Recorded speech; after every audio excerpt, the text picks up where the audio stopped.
Hidup dalam roh. Definisinya boleh dibuka dulu biar kita baca bersama-sama.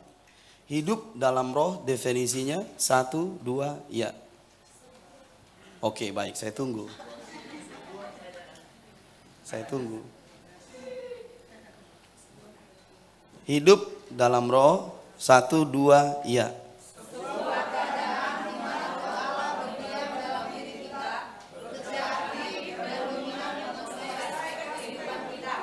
Yes, jadi saat Roh Kudus bekerja, aktif, dominan, saat itulah kita hidup dalam roh. Kita bisa bernyanyi loh, tapi Roh Allah nggak aktif bekerja di dalam. Berdoa juga bisa, bahasa roh juga bisa, tapi Roh Allah nggak aktif bekerja. Itu tidak disebut hidup dalam roh. Orang bisa beribadah loh, persekutuan, tapi tidak bekerja Roh Allah di dalamnya. Bahasa roh lagi bisa. Itu tidak disebut hidup dalam roh. Karena yang membuat kita hidup di dalam roh adalah Roh Allah. Kita nggak bisa masuk ke dimensi ilahi ini karena kita masih daging. Daging tidak bisa naik ke dalam yang ilahi. Karena dagingmu itu sudah berdosa. Tapi oleh Roh Allah kita bisa. Mengapa? Karena kita ciptaan baru. Kita memiliki Roh Kristus. Dia diam di dalam. Dan pada saat dia bekerja, dia aktif, dia dominan. Saat itulah kita hidup dalam roh. Jadi bukan aktivitas agamawi yang membuat kita hidup di dalam roh. Tapi Roh Allah yang bekerja. Bisa mengerti? Itulah hidup dalam roh.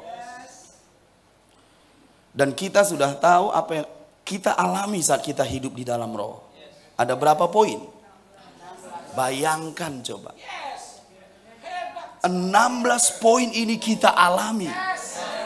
Setiap hari.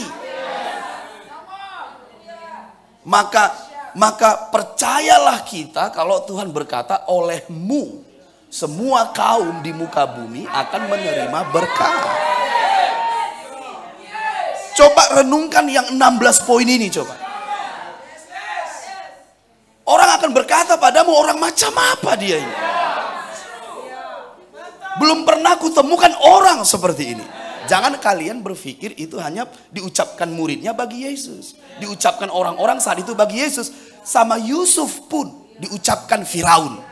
Kita tidak menemukan orang seperti ini. Yang penuh Roh Allah dan hikmat.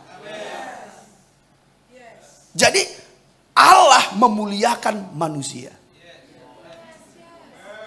Bukan karena ada yang baik dalam manusia itu. Tapi karena kerelaannya, keputusannya. Aku akan memuliakan manusia. Caranya bagaimana? Aku akan mengirimkan rohku. Roh Allah yang ada di dalam kita, itulah yang membawa kita naik pada kehidupan yang lebih tinggi. Saya sedang berkata, di dalam diri kita manusia ini gak ada yang baik. Kita udah jatuh dan mati. Tapi Allah murah hati. Oleh Yesus Kristus. Kemurahan Allah dicurahkan tanpa batas saat Yesus naik ke kayu salib. Dia mencurahkan rohnya di dalam hidup kita. Dengarkan saya. Allah memuliakan manusia.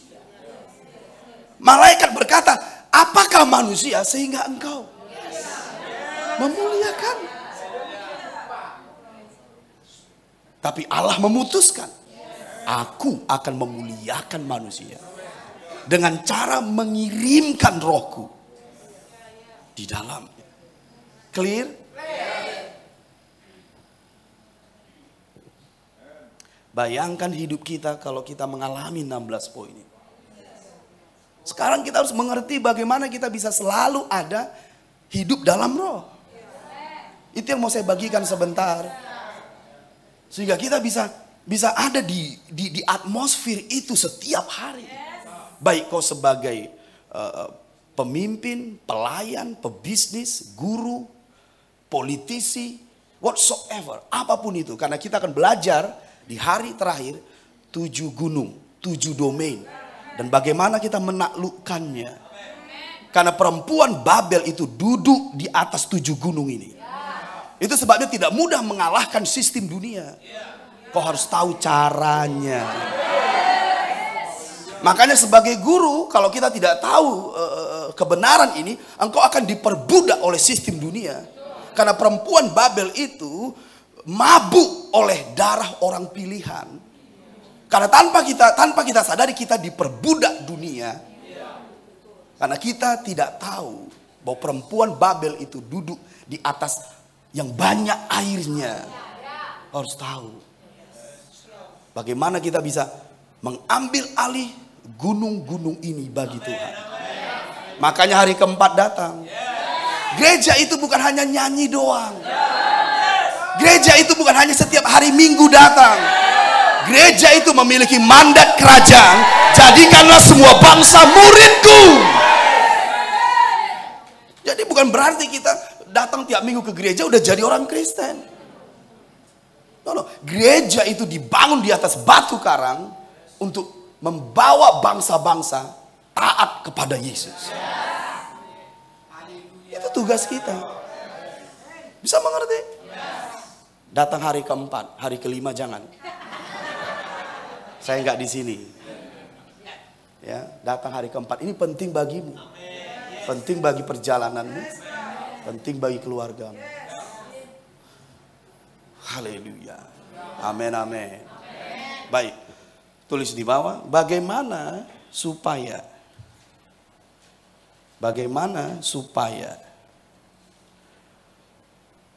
Roh Kudus di dalam diriku senantiasa bekerja, aktif dan dominan. Karena itu yang membuatmu hidup dalam roh, bukan? Bagaimana supaya roh Allah di dalamku ini selalu bekerja, selalu aktif, selalu dominan? Nomor 1, melalui firman. Melalui firman. Melalui firman. Saya mau kita lihat kebenaran itu dulu di Kejadian 1. Kejadian 1. Kejadian 1 ayat 1. Bagaimana Roh Kudus bekerja aktif, dominan dalam hidupku? Karena kita sudah memiliki Roh Allah, bukan? Nomor 1, melalui firman. Ayatnya ini, lihat. Ayat 1. Pada mulanya Allah menciptakan langit dan bumi.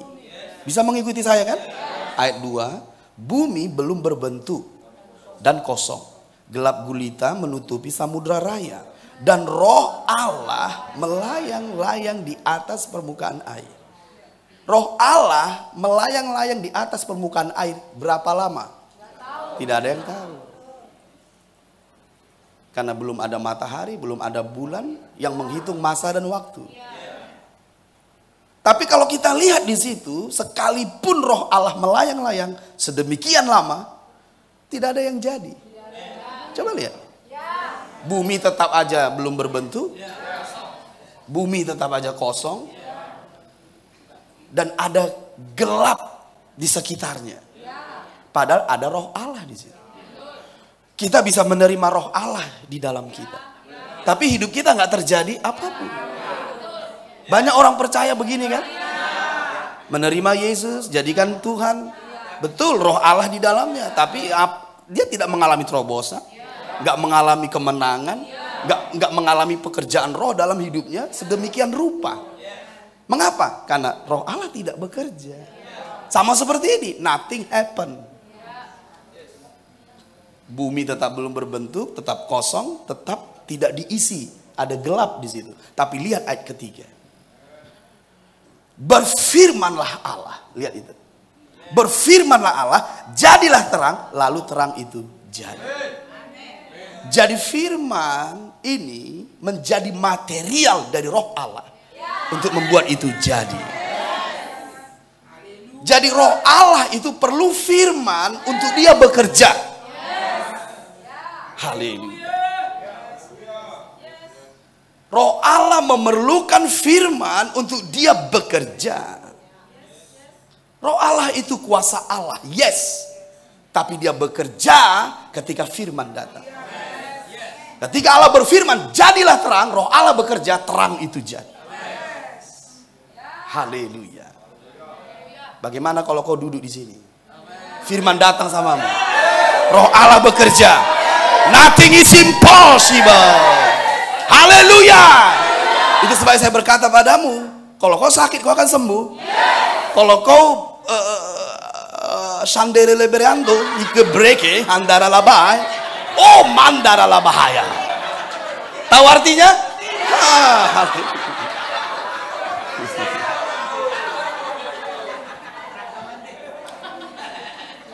Mau yang lebih hebat lagi? Yuk lihat ayat yang ke-5. Lihat ya. Dan Allah menamai terang itu siang dan gelap itu malam. Jadilah petang dan jadilah pagi, itulah hari pertama. Terus lagi ayat ke-6, berfirmanlah Allah, jadilah cakrawala, jadi. Ayat ke-7, ayat yang ke-8 dan seterusnya. Ayat yang ke-10, lihat. Lalu Allah menamai yang kering itu darat dan kumpulan air itu dinamainya laut. Allah melihat bahwa semuanya itu baik. Ketika firman datang padamu, roh Allah bekerja, semua akan menjadi baik. Bisa mengerti? Dan tahu kalian kalau firman itu terus datang, dia akan menjadi sangat baik. Haleluya. Jadi kalau kita menerima firman, tiap hari menerima firman, hidupmu akan menjadi sangat baik. Apa yang kosong akan diisi Tuhan. Apa yang belum berbentuk akan dibentuk Tuhan. Apa yang gelap akan disingkirkan. Haleluya. Makanya kalau kita dengar firman seperti ini, kita respon, kita membuka hati, firman datang ke dalam hatimu, roh Allah bekerja, hidupmu akan baik, besok akan baik, besoknya akan baik, dan kemudian sangat amat baik. Apa yang belum berbentuk akan dibentuknya, apa yang kosong akan diisinya, apa yang gelap akan disingkirkannya. Mau kantongmu diisi? Rekeningmu diisi?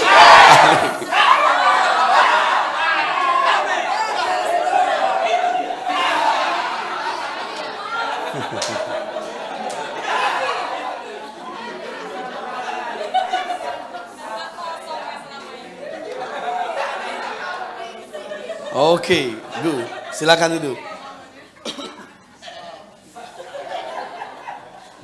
Jadi kita orang yang menghormati firman. Bukan orang yang tidur saat firman datang. Karena saya tahu banyak orang datang ke gereja nggak bisa tidur di rumah tapi tidur di gereja. Karena bagi dia firman itu obat tidur. Apa yang terjadi? Ketika dia pulang dari gereja nggak ada perubahan.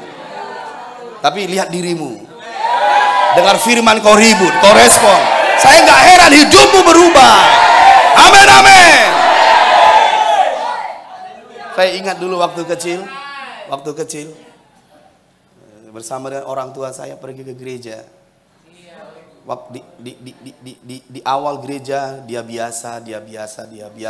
Pengumuman siapa yang memberi persembahan seksama didengarnya. Tapi begitu naik pendetanya dia udah mulai ngatur posisi. Begitu naik pendetanya buka Alkitab, firman natabuan sadarion, dia mulai atur ini. Dia pergi ke dunia lain yang tidak diciptakan Tuhan. Dia ciptakan sendiri. Apa yang terjadi ketika firman tidak datang? Nggak ada yang terjadi. Mau keluargamu berubah? Firman harus datang. Mau hidupmu berubah? Firman harus datang. Karena roh Allah perlu material untuk dia menjadikan itu. Amin. Oke, jadi yang pertama supaya roh Allah itu bekerja dalam dirimu, dengarkan firman. Maka penting buat kalian mendengarkan Papa terus, MP3. Nah, kadang begini, dengarkan saya. Mungkin pada waktu kita mendengar, kau mengalami stagnan. Mau tahu kenapa kau stagnan? Itu bukan rohmu, tubuhmu nggak sehat. Serius. Papa ini pelatihmu. Coba prima sedikit, bugar sedikit, agak jogging sedikit, minum sesuatu, suplemen sedikit, pasti kau mulai segar, kau akan mulai berdoa dalam roh. Jangan bilang ada setan di kamarku, nggak ada setan di kamarmu. Dia menghalangiku berdoa, tubuhmu lagi lemah. Haruku dalam bahaya. Bisa mengerti? Paham maksud saya? Waktu kita dengar MP3, aduh, kenapa aku nggak menyala-nyala seperti hari Minggu kemarin waktu mendengar Papa ya, dengar MP3, coba cek dulu. Jangan-jangan tensimu 200 meter. 200 cc maksud saya. Bagaimana kau menyembah, jantungmu duk begitu. Ada setan di ruangan ini. Dari mana kau tahu? Bisa mengerti? Coba duduk sebentar, minum air putih, cuci muka dulu, jogging sebentar. Daripada doa agamawi, 1 jamnya doa, tapi lebih banyak tidurnya. Lebih bagus 5 menit, tapi selesai. Haleluya. Lebih sehat, lebih kuat. Daripada doa di tempat tidur, nungging sedikit. Amennya pas 1 jam. Tapi nafas itu loh. Jesus. Katakan kiri, jangan pakai doa agamawi. Pakai doa yang kuat, yang merdeka, yang bebas. Haleluya. Doa dalam roh seperti tadi. Nyanyikan pujian tanpa musik. Nggak perlu beli gitar supaya menyembah Tuhan. Biarkan melodi dari hatimu naik ke sorga. Haleluya. Amin. Kadang kok hari ini aku kayak seperti gak merasakan hadirat Tuhan ya. Coba cek tubuhmu. Lalu ada juga begini, jiwanya. Mungkin dia nonton sampai larut malam tadi malam. Ya wajar besok pagi kok gak konsen. Karena yang kau tonton horor. Waktu kau lihat Yesus yang ajaib. Beguatu, begunuru,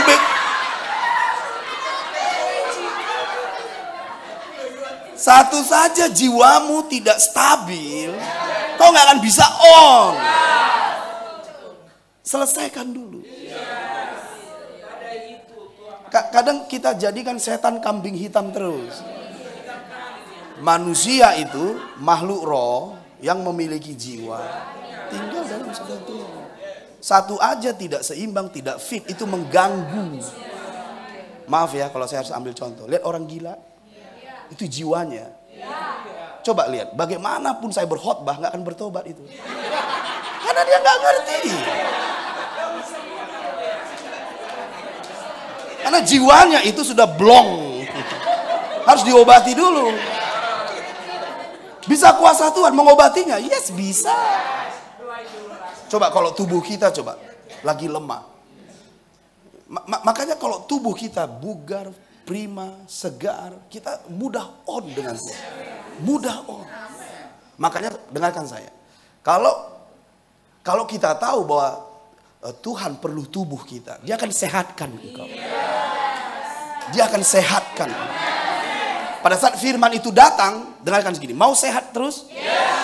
Lihat, karena saya mengalami, selama firman datang padamu dan kau selalu bergairah dengan firman itu, sakit pun melanting dari dirimu. Tahu apa itu melanting? Membal keluar. Dan kalau ada sakit di tubuhmu, akan mulai bekerja dia makin baik, makin kuat, makin kuat. Pegang itu. Jadi firman akan membawa hidupmu baik, besoknya baik, besoknya lagi baik, dan kemudian sangat amat baik. Firman yang membuat itu. Jadi dengarlah firman. Kalau lagi stuck, lagi tidak enjoy, lagi sedang merosot, jangan langsung panik, frustasi. Coba cek dulu, ada yang tidak stabil di sini, tubuhku, jiwaku, semua oke, baru sibolis. Itu dong. Itu terakhir, sibolis terakhir. Oke, baik. Ada yang melotot matanya? Percayalah pasti nggak melotot. Yang kedua, mendengarkan firman, kemudian merenungkan firman. Lihat, merenungkan firman itu membuat roh Allah di dalammu bekerja.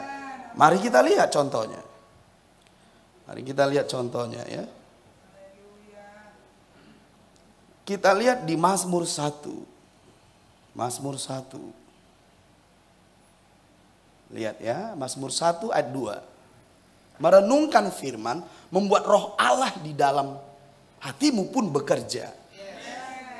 Lihat ya. Ayat 2 sudah? Mazmur 1:2. Ia seperti pohon yang ditanam, ayat 2. Tetapi yang kesukaannya ialah Taurat Tuhan. Bisa mengerti? Dan yang merenungkan Taurat itu, kesusahan kita merenungkan Taurat itu siang dan malam karena kita tidak suka. Sesuatu yang kita suka tidak disuruh pun kita pikirkan. Bisa mengerti? Lalu pertanyaannya, kenapa aku tidak suka Papa? Aku kan lahir baru. Ditumpang tangani Papa lagi, dihembus lagi dengan roh. Tapi kenapa aku gak suka? Ayat 1-nya. Karena kau selalu bersama orang berdosa. Ngerti? Vessel, bejana kita itu tercemar. Vessel, bejana kita itu tercemar. Jadi kesukaan itu akan otomatis muncul kalau hatimu itu tidak tercemar. Otomatis. Karena kita bayi rohani rindu susu kan katanya. 1 Petrus kan? Yes. Karena roh yang baru itu selalu rindu akan firman. Tapi kalau dia sudah mulai dikotori, dicemari, ada orang berdosa kita duduk di situ, ada orang fasik kita ikuti jalannya, udah deh. Kesukaan itu jauh. Merenungkan apalagi. Nah, dengarkan, di saat kita betul-betul di dalam jalan Tuhan, maka muncullah yang namanya kesukaan akan firman. Lalu kemudian yang kedua kita renungkan. Merenungkan di sini kayak ayam yang mengerami telur. Jadi telur itu kayak firman di pikiranmu. Kita yang merenungkan kayak ayam yang mengeraminya. Ingat, satu saat menetas. Nah, menetas itu seperti di ayat yang ketiga. Ia seperti, berarti di dalam renungannya ia melihat pohon. Firman itu menjadi sebuah penglihatan. Semua yang disebut penglihatan pekerjaan roh. Berarti apa yang membuat dia melihat itu seperti pohon? Roh Allah. Artinya roh Allah bekerja dengan perenunganmu. Dia merenungkan firman lalu mendapat gambaran di pikirannya. Ia seperti pohon. Pohon ini ditanam di tepi aliran air. Hijau daunnya, lebat daunnya, kuat batangnya dan seterusnya. Itu kan dia lihat. Sebelumnya dia kan merenungkan firman. Penglihatan itu produk Roh Kudus. Aku akan mencurahkan rohku ke atas semua manusia. Mereka akan mendapat mimpi dan penglihatan. Itu bahasa roh itu. Paham maksud saya? Jadi kalau kita merenungkan firman, roh Allah di dalam batinmu itu bekerja. Tidak heran hikmat datang. Tidak heran penglihatan datang. Tidak heran mimpi datang. Karena roh Allah memakai firman untuk bekerja. Makanya kalau roh Allah di dalam dirimu bekerja, dia butuh firman. Bisa paham maksud saya? Jadi merenungkan firman itu membuat roh Allah dalam dirimu bekerja aktif. Jadi mendengarkan dan merenungkan. Bisa mengerti? Coba kita lihat Yohanes 1. Yohanes 1 ayat yang pertama. Saya akan ajari kita bagaimana menerjemahkan roh itu mudah. Bisa paham? Karena ini tahun spirit expression. Roh itu bisa kita hidupi secara fisik. Ini bukan sesuatu yang tidak bisa kita hidupi. Mudah, ada amin? Saya akan ajari, oke? Nah lihat coba. Yohanes 1, lihat ayat 1. Pada mulanya adalah firman. Katakan firman. Oke. Firman itu bersama-sama dengan Allah dan firman itu adalah Allah adalah roh. Setuju dengan saya? Kalau Allah adalah roh berarti firman adalah Kalau firman adalah roh, berarti tidak bisa kita lihat. Tidak bisa kita pegang. Tidak bisa kita jamak. Tapi lihat ayat 14. Biar saya ajari. Lihat 14. Ayat 14. Firman itu telah menjadi manusia. Kenapa bisa? Kenapa bisa roh jadi daging? Coba logikakan coba. Itu di bahasa Inggrisnya the word become flesh. Jadi daging. Yang saya tahu jadi daging makanan, minuman. Kalau saya makan jadi daging saya. Jadi, bagaimana firman jadi daging? Dia kan roh. Coba. Biar saya ajarin. Artinya bahwa itu mungkin bagi kita untuk hidup dalam roh, berjalan dalam roh, dipimpin oleh roh. Ini bukan sesuatu yang jauh atau untuk para pendeta, untuk kita semua. Haleluya. Firman menjadi daging. Coba, roh jadi daging. Yang saya tahu roh, apa yang dilahirkan dari roh, roh. Apa yang dilahirkan dari daging, daging. Nggak ada. Roh melahirkan daging, nggak ada. Tapi di sini bisa. Bisa mengikuti saya kan? Saya berharap ini tidak rumit untuk kita. Firman itu roh. Apa yang dilahirkan dari roh, roh. Harusnya apa yang dilahirkan dari daging, daging. Tapi ayat ini berkata, firman jadi daging. Roh jadi daging. Roh jadi kehidupan. Bisa dipegang, bisa dilihat, bisa dijamah.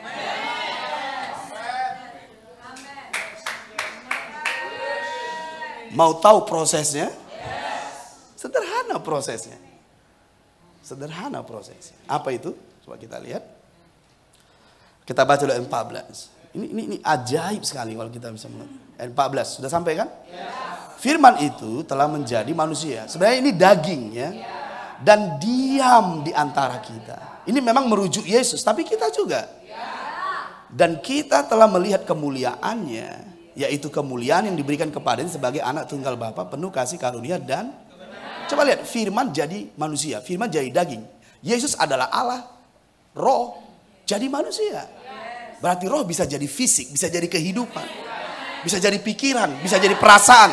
Katakan firman, bisa jadi pikiranku, bisa jadi perasaanku, bisa jadi gaya hidupku, bisa jadi pola pikirku, kehendakku, hidupku.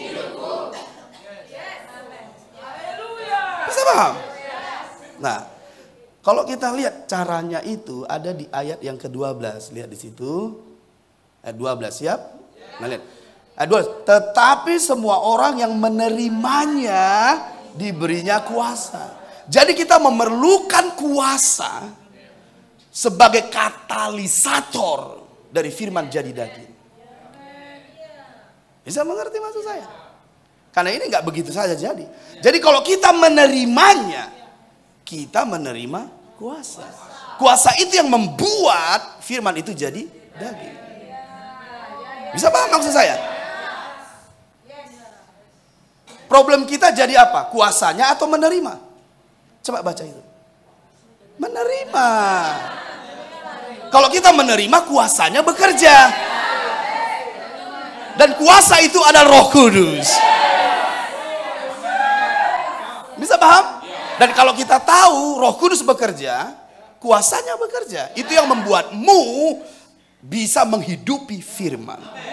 Jadi kata kunci di situ adalah menerima. Nah, coba lihat di situ ya. Menerima apa? Firman. Oke, ayat 12. Tetapi semua orang yang menerimanya, nya ini kan firman tadi. Kita diberinya kuasa. Oke, bisa mengerti? Nah, menerimanya inilah yang saya sebut tadi dengan mendengar dan merenungkan. Jadi waktu kita mendengarkan firman, sesungguhnya kuasanya itu bekerja. Waktu kita merenungkan firman, sesungguhnya kuasanya itu bekerja. Untuk membuat firman itu jadi daging.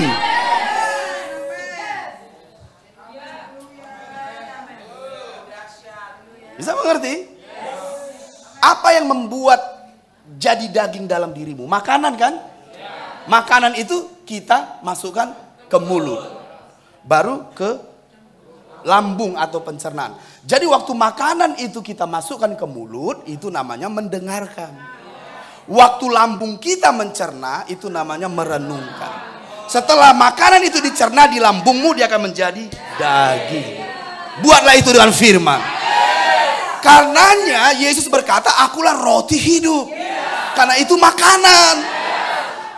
Firman itu makanan. Katakan, firman itu makanan. Aku harus menerimanya. Aku harus mendengarnya. Aku harus merenungkannya, mencernanya, supaya itu menjadi dagingku, pikiranku, perasaanku, gaya hidupku. Oleh Roh Allah itu menjadi. Amin 2 kali. Kau akan hidup oleh Roh. Nah, kalau ini kita lakukan, kita hidup, yang 16 poin itu akan kau alami itu. Sederhana bukan? Sederhana. Jadi mendengarkan firman, merenungkan firman, akan membuat Roh Kudus bekerja senantiasa aktif, dominan di dalam dirimu. Bisa mengerti? Katakan, mendengarkan, merenungkan. Sudah tahu di sini? Nah, satu lagi adalah memperkatakan. Memperkatakan. Memperkatakan. Saya kasih satu ayat saja. Yesaya 51. Banyak sekali saya ingin cerita, cuman saya tahu waktu terbatas, materi kita cukup banyak. Jadi saya akan tambah di hari-hari ke depan saja. Yesaya 51 ayat 16. Lihat, kalau kita memperkatakan firman, Roh Allah bergerak, Saudara. Lihat ya. Yesaya 51 ayat 16. Sudah? Lihat di situ. Yesaya 51 ayat 16. Aku menaruh firmanku dalam mulutmu. Kalau firman ditaruh Tuhan dalam mulutmu, itu sama dengan perkatakan. Bisa mengerti? Sampaikan firmanku atau perkatakan. Nah, lihat berikutnya. Dan menyembunyikan engkau dalam naungan tanganku, supaya aku kembali. Kalau kita lihat di situ, coba, supaya aku kembali membentangkan langit dan meletakkan dasar bumi dan berkata kepada Sion, engkau adalah umatku. Kalau kita lihat perlahan-lahan di situ, kita akan mendapati begini, supaya aku kembali membentangkan, artinya supaya aku kembali bekerja. Aku akan bekerja oleh perkataan firman di mulutmu. Jadi waktu kita mendeklarasikan firman, memperkatakan firman, Allah akan bekerja meneguhkannya. Makanya kalau kau berkata, sakitku sembuh, keadaanku pulih, Allah akan bekerja. Clear. Makanya kalau Tuhan kasih kita mulut, Tuhan kasih kita firman, apa yang kau tunggu? Buat masa depanmu. Karena aku akan kembali, itu bicara masa depan. Kau yang membentuk masa depanmu, engkau yang membuat masa depanmu lebih baik, lebih baik, lebih baik. Haleluya. Karena di sini disebut aku akan kembali. Jadi kalau Allah ingin bekerja dalam dirimu, perkatakan firman. Perkatakan firman. Jadi mendengarkan, Allah bekerja. Merenungkan, Allah bekerja. Memperkatakan, Allah bekerja. Amin. Inilah yang disebut nomor 1, melalui firman. 3M. Mencuci tangan, masker,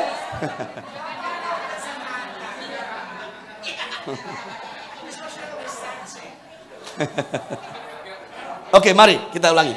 Melalui firman, nomor 1, mendengarkan, merenungkan, memperkatakan. Luar biasa kan? Allah bekerja waktu firman di mulut kita ini kita ucapkan. Makanya dengerin, gak heran kan kalau kita berkumpul seperti ini, kita menyembah 1 lagu, 2 lagu, 3 lagu, hadirat itu makin pekat, makin pekat. Dari mana kita tahu itu makin pekat? Allah bekerja. Jadi bisakah kita penuhi ruangan kamar kita itu dengan hadirat Tuhan? Bisa. Perkatakan firman lebih banyak. Perkatakan firman lebih banyak. Dia akan ada di atmosfer ruangan itu. Mau membersihkan atmosfer kota?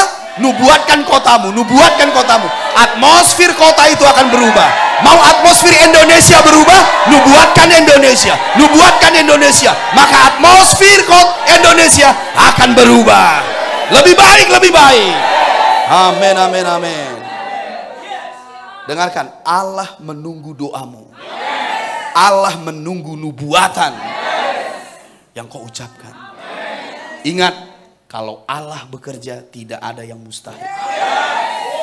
Buat Allahmu bekerja lewat firman di mulut. Katakan kanan kiri, buat Allah bekerja dalam hidupmu, pekerjaanmu, keluargamu, kotamu, bangsamu, lewat firman di mulutmu. Haleluya. Amin, amin, amin. Good, silakan duduk. Nomor 2. Bagaimana Roh Kudus bisa bekerja dalam diri kita senantiasa bekerja aktif, dominan dan seterusnya. Nomor 2, berdoa dalam bahasa roh. Berdoa dalam bahasa roh. Ini nanti kita akan bagikan waktu saya berbicara tentang membangun manusia roh. Oke, jadi kita lompati nomor 3. Nomor 3, dengan terhubung dengan pelayanan dari seseorang. Saya ulangin ya. Bagaimana Roh Kudus di dalam diri kita senantiasa bekerja aktif dan dominan? Nomor 1, melalui firman. Mendengarkan, merenungkan, memperkatakan. Nomor 2, berdoa dalam bahasa roh. Saya janji nanti sesi berikutnya. Sekarang nomor 3. Nomor 3 itu adalah terhubung dengan pelayanan dari seseorang. Inilah yang kita sebut dengan Bapa rohani kita. Orang yang diutus Tuhan bagi kita. Kalau kita terhubung frekuensinya dengan dia, roh kita, roh Allah dalam diri kita akan bekerja. Boleh saya ambil contoh? Misalnya ada 2 mobil, oke? Mobil yang satu baterainya on, mobil yang lain baterainya off, tekor sehingga mati.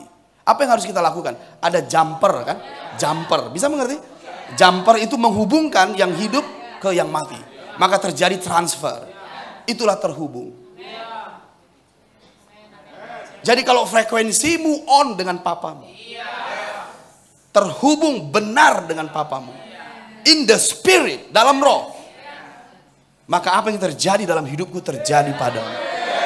Saat itu, ini yang disebut yang namanya akselerasi dari pertumbuhan. Engkau akan berada di posisi di mana papamu berada. Dengan kita on frekuensinya. Bisa mengerti? Contoh seperti ini. Misalnya saya memimpin pujian, penyembahan, membawa firman. Nah, kita yang duduk di sana mulai memposisikan diri, mengatur frekuensi kita supaya terhubung pas dengan apa yang terjadi di depan. Maka roh di dalam dirimu akan meresponnya. Akan bekerja seperti yang ada di dalam diri saya. Ini yang disebut dengan terhubung. Oke, tulis di bawah. Terhubung, tersambung maksudnya. Terhubung, tersambung. Saat kita terhubung atau tersambung, kita mengalami aliran. Itulah dia. Saat kita terhubung atau tersambung, kita mengalami aliran. Tahu aliran? Aliran itu selalu dari atas ke bawah, nggak pernah dari bawah ke atas. Jadi kalau pelayanan roh di depan ini mengalir, dia akan mengalir padamu. Asal kita terhubung. Dengarin saya. Boleh sedikit cerita sebelum kita akhir sesi ini? Samuel mendengar suara Tuhan, bukankah begitu? Dia lari kemana? Ke Eli. Padahal Tuhan yang manggil. Aku tidak memanggilmu anakku, tidurlah. Tidur lagi. Lalu Tuhan panggil lagi. Samuel larinya ke Eli. Pertanyaan saya. Siapa yang membuat Samuel bisa terhubung dengan Allah? Eli, karena Eli memberi password. Apa passwordnya? Anakku, kalau kau mendengar lagi, bilang begini. Ya Tuhan, aku di sini mendengarkan. Maka Allah berbicara. Jadi pelayanan seseorang itu akan membawamu on dengan Allah itu. Haleluya. Haleluya. Dengarin saya, di masa lalu, di karismatik, di masa karismatik, kita bisa dewasa secara rohani dengan waktu yang lama, 1 tahun, 2 tahun, 3 tahun, seperti itu. 1 tahun jadi aser, 2 tahun jadi singer, 3 tahun jadi PWS dan seterusnya. Oke lah. Kita dari sana semua, bukan? Nah, apa yang terjadi? Kita jadi mengikuti proses pertumbuhan gaya Yunani itu. 1 tahun jadi ini, dewasa, anak-anak dan seterusnya. Tapi melalui pelayanan yang seperti ini, sekalipun kau baru bertobat, sekalipun kau baru di sini, kalau kau on dengan frekuensinya, kita akan ada di tempat yang sama. Kita akan ada di frekuensi yang sama. Haleluya.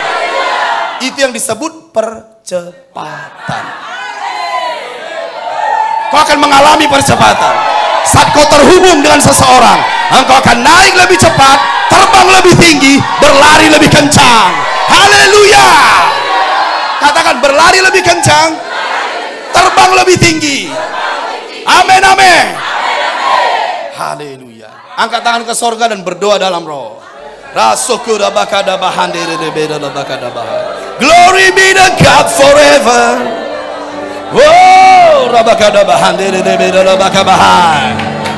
mari berdoa dalam roh, sembah dalam roh.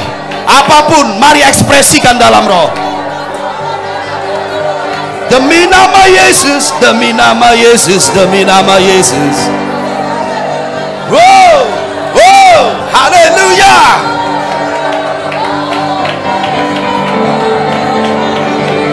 Glory be to God forever. Mari sebentar, 1 menit, come on.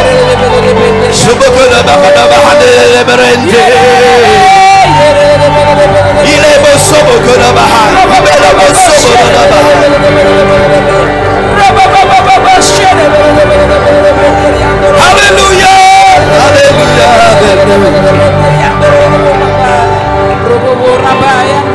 Glory be to God forever. Hallelujah. I sing praises to your name, oh Lord. Praises to your name, oh Lord. For your name is great and worthy to be praised. Come on, I sing praises to your name,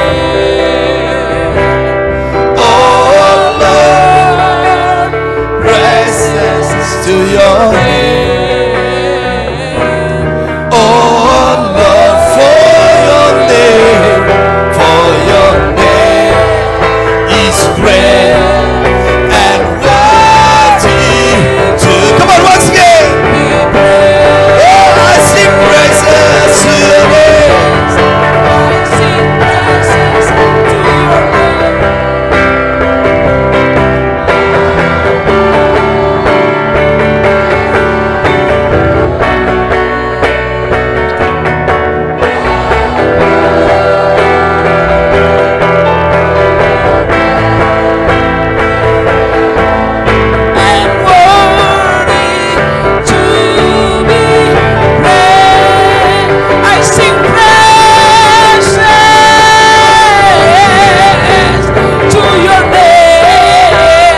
be praised.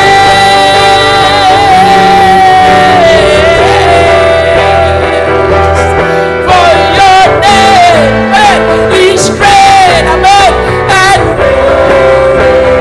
to be praised.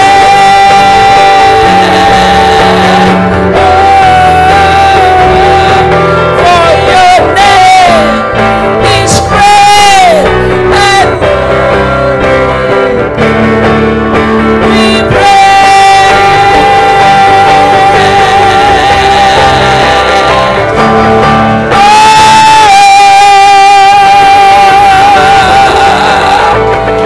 teriakan haleluya, haleluya, haleluya, haleluya. Thank you God, thank you God.